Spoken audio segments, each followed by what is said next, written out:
ప్రకాష్ శర్మ అనే ఆయన బైబిల్ని చించేశాడు. అందరి ముందు అందరిని పిలిచి బైబిల్ని చించాడు. ఏమన్నా తెలుసా? ఇందులో ఉన్న మాటలు కేవలం మాటలే గాని ఇవి నెరవేర్చడం క్రైస్తవుల వల్లే కాలేదు, ఇవి నెరవేర్చడం ఎవడి వల్ల కాదు, కాబట్టి ఇది ఒక వేస్ట్ పుస్తకం అని చించి పడేశాడు. కొద్ది కాలం తర్వాత వివాహితుడయ్యాడు. ఆ వివాహం చేసుకుంది ఎవరన్నా తెలుసా? అనుకోని స్థితిలో ఒక దైవజనుడు కూతుర్ని పెళ్లి చేసుకున్నాడు.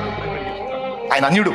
ఒక దైవజనుడు కూతుర్ని పెళ్లి చేసుకున్నాడు, పండిట్ ధర్మ ప్రకాష్ శర్మ అని ఆయన. చేసుకునేటప్పుడే చెప్పాడు, నువ్వు క్రిస్టియన్ అని నాకు తెలుసు. క్రిస్టియన్ అంటే ఇక నీ బాధ్యతలు ఎట్లా నెరవేరుస్తావు కూడా నాకు తెలుసు. ఇక మీ బాధ్యతల్లో మొట్టమొదటి బాధ్యత ఏంటంటే పక్కోడికి చెప్పడం.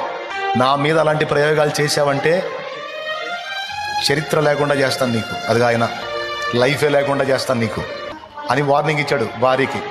ఎప్పుడు మీ దగ్గర ఎత్తనంది దేవుని మాట ఎత్తనంది. సహోదరులు భక్త సింగ్ గారు ఆమె ఉన్న ప్రదేశంలో కూటం పెడుతున్నాడంటే ఆ రోజు భర్తను రెడీ చేసి ఆయన సాగనంపుతూ కాళ్ళకి సాక్సులు తొడుగుతా బూట్లు వేస్తా భర్తకి చెప్పింది, ఈరోజు కొంచెం పెందలు కట్టండి, నేను పుట్టినప్పుడు నాకు పేరు పెట్టినటువంటి దైవజనుడు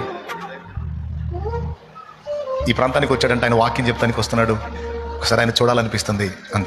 అంతే ఆ బూట్ కాలతో కొడితే అలాగున్న దన్మని పక్కన ఉన్నదాన్ని గుద్దుకొని తల పగిలి బ్లడ్ వచ్చింది. ఉగ్రుడై చూస్తా ఉన్నాడు భార్య వైపు. తలకి ఏదో కట్టేసుకుంది. ఆయన ఏం కరగల, ఏం మాట్లాడలామే.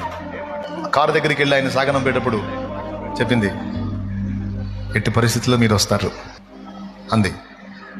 నేనంటే మీకు చాలా ఇష్టం, తప్పకుండా మీరు వస్తారు అంది. కారులో కూర్చొని ఆలోచించడం మొదలుపెట్టాడు. ఆ వాక్యాలు నెరవేరుస్తున్నట్టుంది ఈ అమ్మాయి. దేవుని యేసుప్రభు వాక్యాలు నెరవేర్చ సాధ్యమేనా? ఇంకా టెస్ట్ చేశాడు. చివరికి ఏమయ్యాడో తెలుసా?